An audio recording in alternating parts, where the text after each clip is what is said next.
¿Qué es la tripulación Ibu?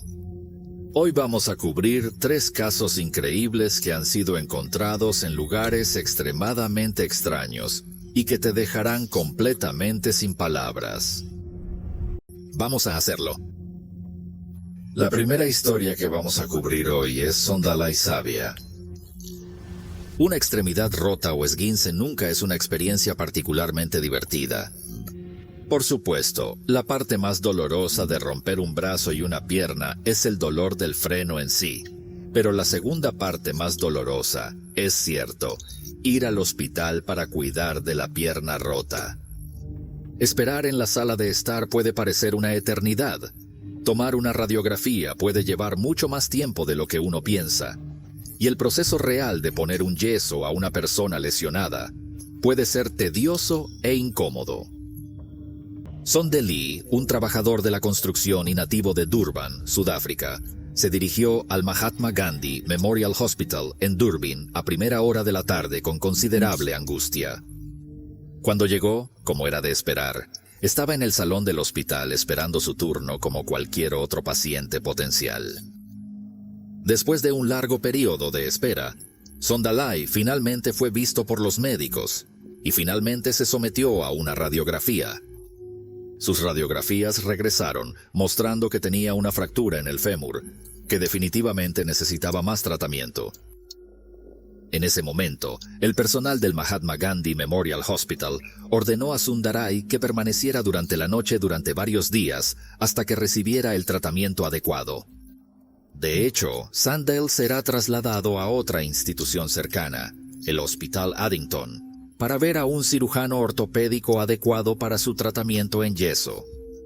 Es decir, si aguanta tanto tiempo. Cuando llegó la hora del traslado de Sondalai, el personal del hospital llegó a la habitación del herido con sus documentos. Pero cuando entraron en Sondalai, Savia no estaba en ningún sitio. El personal del hospital inmediatamente comenzó a buscar a Sondalai en toda la instalación, pensando que no podía llegar muy lejos con una grave lesión en la pierna. Después de inspeccionar cada piso del edificio y mirar cada habitación del paciente, el personal se quedó atónito por la idea de que Sondalai parecía desaparecer en el aire. Pero, ¿cómo logró un hombre con una pierna aparentemente rota salir de la seguridad de un edificio hospitalario? El Servicio de Policía de Sudáfrica inmediatamente abrió un caso contra Sondalai y las autoridades de todo Durban comenzaron una pequeña búsqueda de él. Desafortunadamente, a pesar de los esfuerzos de búsqueda, ninguno de los hombres pudo encontrar ningún signo de Sondalai. Han surgido varias teorías alrededor de la misteriosa desaparición de Sondalai, pero ninguna suena factible y nadie tiene información para determinar por qué Sondalai desapareció.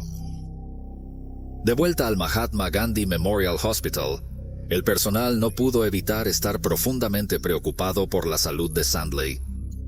Ellos iban a ayudar a tratar su fémur derecho, pero de alguna manera logró desaparecer bajo sus narices. Tal vez este es exactamente el lugar donde deberían comprobar. Al final, es el olor lo que revela el secreto. Según KZN Health Meke no Magugu Similani Zulu, el 24 de mayo de 2019, solo 10 días después de que Sondalai ingresara inicialmente al hospital, las cosas salieron mal. Un hedor insoportable se intensificó en el hospital y finalmente llegó a la sala de almacenamiento, donde el líquido que goteaba del techo proporcionó una señal de que algo andaba mal. A medida que el hedor comenzó a extenderse por todo el edificio del hospital, el personal del hospital decidió investigar su origen por sí mismo. Lo que descubrieron los sorprendió por completo. Cuando el personal del hospital finalmente tropezó con la sala de almacenamiento que emanaba un olor horrible, cuidadosamente lo empujaron hacia el techo. Mientras levantan las linternas para mirar a su alrededor, se encuentran con un cuerpo en descomposición, el de Sondalai Savia. Cuando el personal del Mahatma Gandhi Memorial Hospital informó el cuerpo encontrado a la policía local, e identificó a él como el hombre que misteriosamente desapareció del hospital hace casi 2 semanas, surgieron preguntas en torno al contacto de la muerte de Sondelay. A pesar de su fémur fracturado, Sandley era un hombre de 53 años muy saludable y perfectamente capaz de cuidarse a sí mismo. Entonces, ¿cómo murió en el techo del hospital? El propio hospital asegura a los ciudadanos locales y al personal policial que sus instalaciones tienen una seguridad impecablemente estricta y que hay guardias de seguridad en cada unidad del recinto del hospital. De hecho, incluso afirman que la única forma en que los pacientes que huyen pueden pasar los controles de seguridad dentro del hospital es como si se hubieran cambiado de ropa civil durante las horas más concurridas de visitas del hospital. Aún así, a Sandilay lo hallaron pudriéndose dentro del techo de una habitación accesible solo para el personal del hospital. Cuando comenzó la investigación sobre la desaparición y posterior muerte de Sondelay, muchos funcionarios creían que Sondelay era en realidad uno de los enfermos mentales del hospital. De hecho, los primeros informes sobre el descubrimiento inicial de Sandley incluso informaron que Sandley era en realidad un psicópata antes de desaparecer, lo que finalmente fue demostrado por el hospital como falso. A lo largo de la investigación, los oficiales insistieron en que tomarían las medidas más enérgicas si alguien fue encontrado culpable de cualquier tipo de mala conducta. Sin embargo, la muerte de Sandley sigue siendo un misterio, y todavía se desconoce totalmente cómo su cuerpo apareció en el techo del mismo hospital al que vino a buscar ayuda unos días antes de su muerte. El segundo caso extraño que os traemos hoy es el de Brian Iger. Nacido y criado en San Francisco, Brian Iger pasó la mayor parte de sus últimos años viviendo en el barrio Market South de San Francisco, después de trabajar como camarero en el legendario bar gay The Stud. La familia de Brian vive justo afuera de la comunidad de Soma y visita a Brian con frecuencia cuando sus horarios respectivos están bien organizados. Cuando no es particularmente factible visitarse el uno al otro, Brian y su hermano simplemente se llaman para discutir los acontecimientos recientes en sus vidas. Una cosa es cierta, entre Brian y su familia, la comunicación es una parte clave para mantener sus fuertes lazos familiares. A finales de mayo o principios de junio de 2018, Brian no tuvo mucho tiempo para hablar con su familia, porque parecía que la vida de todos apuntaba en una dirección diferente. En respuesta, Brian decidió ayudar a su comunidad con más frecuencia en su tiempo libre. Brian es conocido por limpiar algunos de los callejones de su barrio de Soma cada vez que tiene la oportunidad, y en realidad fue visto haciéndolo en un fin de semana en particular. Según sus vecinos, aparentemente regresó a su casa después de recoger la basura del vecindario, y esa fue la última vez que alguien vio a Brian Iger vivo.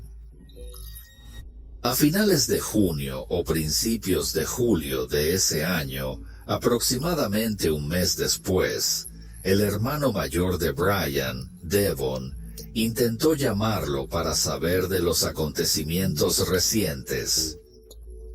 Sin embargo, cuando Devon llama al teléfono fijo de Brian, se encuentra con un contestador automático que le pide dejar un mensaje. El contestador automático respondió a las llamadas de Devon con 2 errores obvios. Primero, Brian casi siempre contesta el teléfono y nunca ha usado un contestador automático en su vida. En segundo lugar, el sonido de la máquina definitivamente no es de sus hermanos. Devon revisó el número que había marcado para confirmar que realmente había marcado el número correcto. Reconociendo que era el móvil de su hermano, Devon intentó volver a llamar. Esta vez, Devon no escuchó el mensaje del contestador automático. Esta vez, alguien contestó el teléfono. Según Devon, un hombre que se identificaba como Nate respondió a la llamada de Brian y le preguntó con quién estaba hablando. Devon explica que él es el hermano mayor de Brian y está tratando de contactar con él usando el número de teléfono de Brian. Nate asegura a Devon que su hermano lo llamará pronto y que Brian solo está afuera dando un paseo por el barrio con su perro. Aunque la situación parece bastante peculiar, Devon se encuentra esperando ansiosamente a que su hermano le llame de vuelta. Desafortunadamente, esa llamada nunca llegará.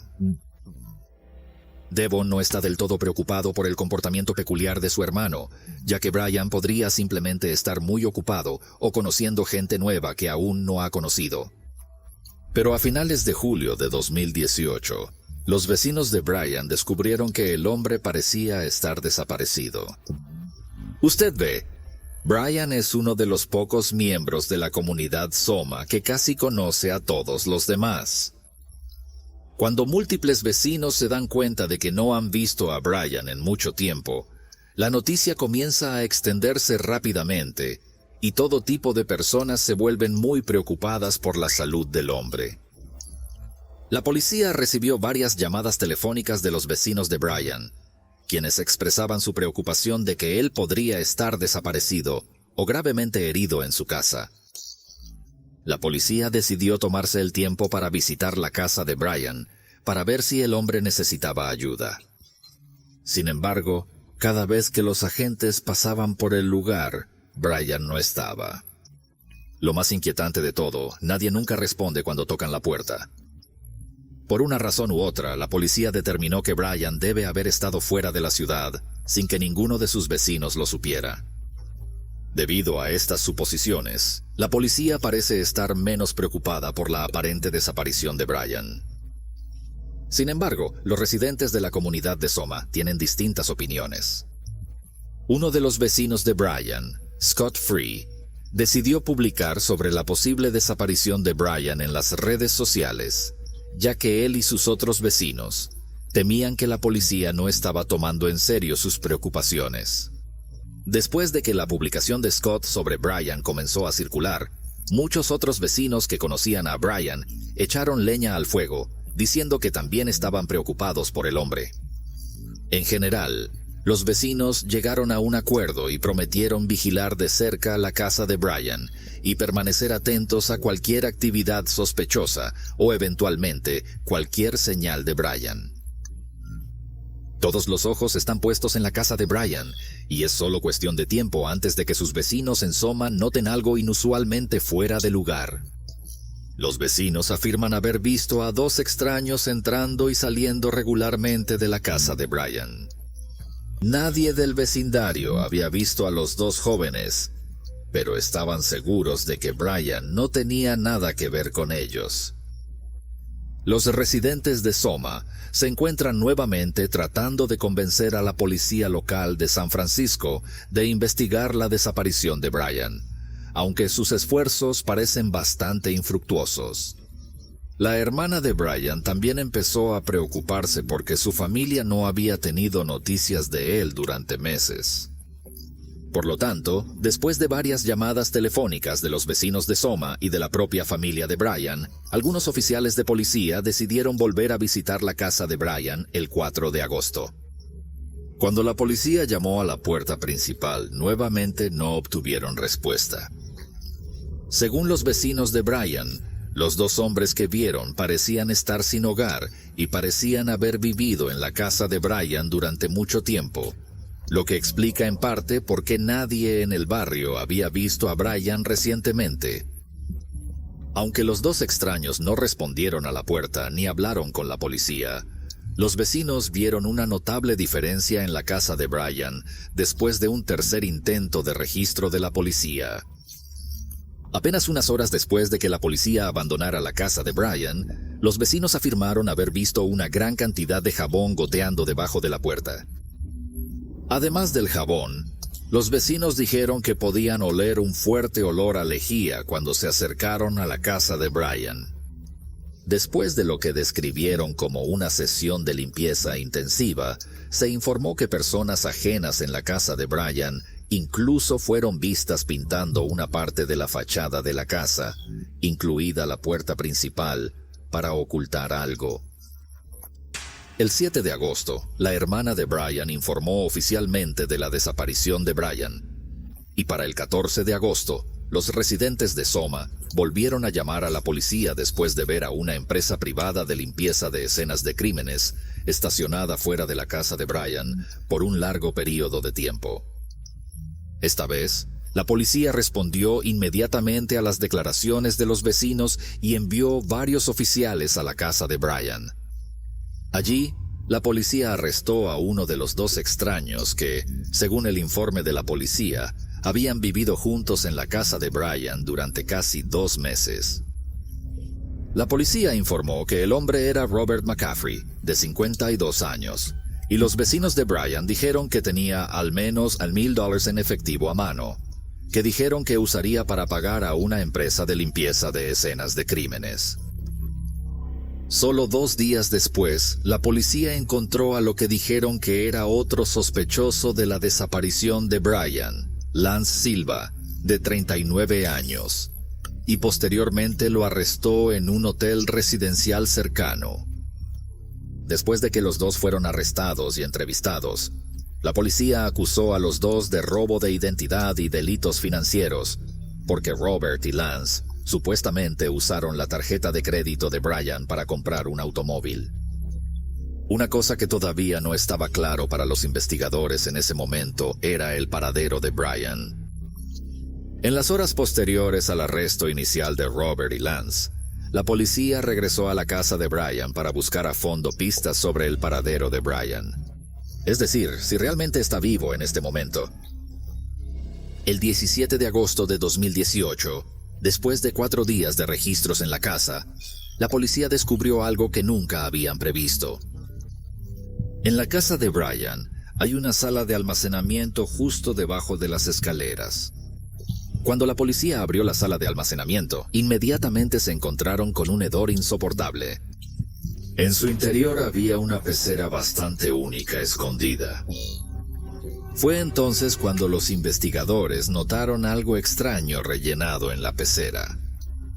Se trataba del torso de un cadáver decapitado y con las manos arrancadas. Lo único que queda de Brian Iger es este horrible cadáver. La muerte de Brian fue finalmente declarada como un homicidio por el médico forense de San Francisco, y Robert y Lance fueron acusados de homicidio, robo de identidad, abuso de ancianos y varios delitos financieros. A pesar de esto, la oficina del fiscal de distrito de San Francisco finalmente retiró todos los cargos contra los 2 hombres a la espera de una investigación adicional. Robert finalmente fue liberado, y Lance terminó en una cárcel en el condado de Alameda por violar la libertad condicional, pero finalmente Lance también fue liberado de prisión. Hasta hoy, nadie ha sido sentenciado oficialmente por la trágica muerte de Brian Iger. Más de 1 año después de que el cuerpo desmembrado de Brian fue encontrado metido en una pecera llena de productos químicos en su propia casa, su asesino sigue prófugo. Por último, el último caso que tenemos para ustedes hoy es un caso que implica mucha confidencialidad y muchas preguntas sin respuesta. En las antiguas ruinas del Rin en los Países Bajos, la vida cotidiana es casi siempre extremadamente consistente. El viejo Rin es un lugar donde todos se conocen y los rumores se propagan rápidamente como fuego. Una vez que comienza un rumor, es al menos el chisme más fascinante. Los habitantes de Rhinoville tienden a estar solos en gran medida, pero todavía están familiarizados con la vida diferente en sus alrededores. Al menos eso es lo que piensan. En octubre de 2020, un café holandés local llamado De Castelline dio la bienvenida a su primer nuevo cliente en mucho tiempo. Dado que Rhine solía ser principalmente una ciudad rural y agrícola, los cafés como De Castelline no solían recibir a visitantes, y cuando lo hacían, su comportamiento no era tan extraño como el de los jóvenes que los visitaron aquel fatídico día a principios de octubre. El personal del café describió al hombre como bastante flaco y dijo que apenas parecía poder hacer contacto visual con cualquiera con quien estaba hablando. Al principio, no estaba claro a nadie más en el café si el joven hablaba su idioma, hasta que finalmente abrió la boca para ordenar. Mientras hablaba, el hombre pidió 5 pintas de cerveza, que iba a beber solo. Cuando el personal de la cafetería le dio su pedido, el joven bebió las 5 botellas de cerveza de una sola vez, dejando a todos a su alrededor curiosidad por lo que llevó a este hombre aquí y por qué su comportamiento parecía tan extraño. Poco después de que el joven sediento entró corriendo, el café cerró y el personal del café pensó que nunca volvería a verlo. Sin embargo, la noche siguiente, el joven regresó al mismo café y se comportó tan extrañamente como la noche anterior. El personal miró fijamente al joven, como si tuviera algo urgente para decir, aunque permaneció en silencio hasta que finalmente se derrumbó. El personal del café sigue hablando con el joven porque se comporta de manera algo extraña. Todos piensan que algo está mal, pero no saben qué. Esto fue desencadenado por la curiosidad y la preocupación del personal del café y la cerveza que tenía en su estómago. El extraño joven soltó algunas palabras que sabía que deberían mantenerse en secreto. Chris Westerbeek, dueño del café de Castelline, dijo que el joven no había salido durante 9 años. Más tarde también dijo que tenía 4 hermanos y una hermana que vivían en la granja. Él es el mayor y quiere acabar con su estilo de vida. Al principio, Chris y el resto de los empleados del café no sabían qué hacer con la información que habían recopilado de este extraño joven. Algunos miembros del personal especularon que el hombre podría estar simplemente loco e incluso afirmaron que podría haber tomado algún tipo de droga. Pero otros vieron la desesperación en el rostro del joven y creyeron que realmente estaba aterrorizado por su felicidad, aunque sus declaraciones parecían muy extrañas en su pequeño pueblo. Chris decide permanecer cauteloso y llama al viejo policía local, Ryan, para investigar las extrañas y preocupantes afirmaciones del joven. Cuando lo hace, no sabe dónde va a salir. Cuando se le hicieron más preguntas sobre su situación, el joven supuestamente afirmó que había estado en el interior durante 9 años, debido a alguna religión o culto, pero eso era todo. Al día siguiente, después de que Chris Westerbeek llamara preocupado a la policía, las autoridades actuaron sobre la queja y visitaron la casa de Biden Heiserberg. Cuando llegaron a la tierra, se sorprendieron al descubrir lo que estaba sucediendo en una granja. Los habitantes locales pasan por ella todos los días. La casa está a más de 200 metros de la carretera y 100 metros del edificio más cercano. Por lo tanto, no es fácil ver lo que sucede. Había una pequeña habitación en la casa de campo en la planta baja, que los policías inicialmente pensaron que estaba vacía. Sin embargo, cuando miraron adentro, se sorprendieron por lo que encontraron. La policía dijo que en esta pequeña habitación encontraron a muchas personas, una familia entera. Cuando fue interrogado por la policía, cada miembro de la familia afirmó que todos tenían más de 18 años y eran adultos. Aunque ninguno de ellos pudo dar a la policía ninguna respuesta directa sobre por qué todos fueron amontonados en una habitación, la policía señala que hay 6 personas que viven reclusas en la granja, además de Jane, de 25 años, la primera y única familia oculta que ha escapado a la ciudad en más de 9 años. Jane es el extraño cansado del café de Castellán, que está constantemente nervioso y reacio a decirle a nadie la verdad sobre su circunstancia. Después del descubrimiento, la policía se enteró de que las 6 personas que se escondieron en la granja tenían entre 12 y 15 años, en lugar de 18 años como habían afirmado originalmente.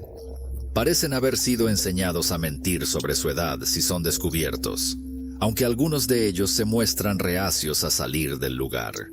La policía puso a los 6 niños a su cuidado y veló porque todos fueran examinados inmediatamente por un médico para evaluar su estado de salud. La policía inicialmente no estaba segura de si la familia se había ofrecido a vivir en la granja y, lo que es más urgente, cómo habían llegado allí en primer lugar. En una etapa posterior de la investigación, los informes policiales indican que los 6 niños que habían sido escondidos en la granja nunca fueron inscritos en el registro oficial, lo que significa que supuestamente nacieron en secreto y completamente lejos del resto de la sociedad. La policía rápidamente localizó a quien creían que era el padre de 6 hijos, Garrett Jan Van Dee, de 67 años. Garrett fue detenido, pero solo después de que los investigadores afirmaron que él no era el único que supuestamente mantuvo al niño en cuarentena. La policía dijo que encontró a un hombre austríaco llamado Joseph B., quien los lugareños describen como un trabajador ocasional que alquiló la granja. Los investigadores afirmaron que los 2 hombres dirigieron lo que ellos describieron en los informes policiales como algún tipo de culto apocalíptico y no tenían contacto con el mundo exterior. La BBC informó que durante muchos años se creía que Garrett había abusado de la mayoría de los niños, aunque ninguno de los niños finalmente presentó ningún tipo de queja formal contra su padre o Joseph.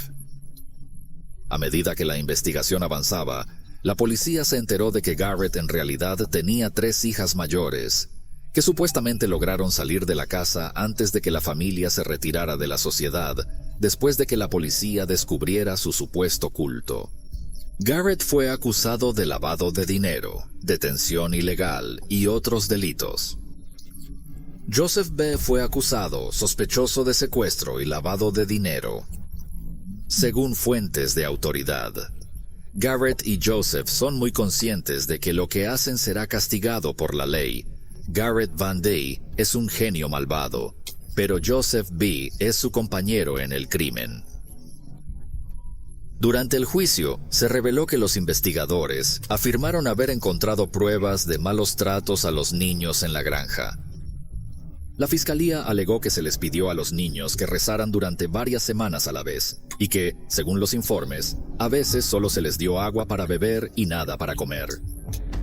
Durante el juicio, muchos niños dijeron que supuestamente habían sido sometidos a diversas formas de castigo corporal por parte de Garrett, que, según describieron, van desde golpear con palos hasta ser obligados a sentarse en baños de hielo, hasta perder el conocimiento. La fiscalía también informó que los niños fueron supuestamente castigados para expulsar espíritus malignos, o cuando Garrett los consideraba impuros. La policía dijo que también encontró evidencia de esta afirmación en el propio diario de Garrett, que fue obtenido durante la investigación. La investigación sobre las extrañas circunstancias en las que la familia fue aislada sigue en curso hasta el día de hoy.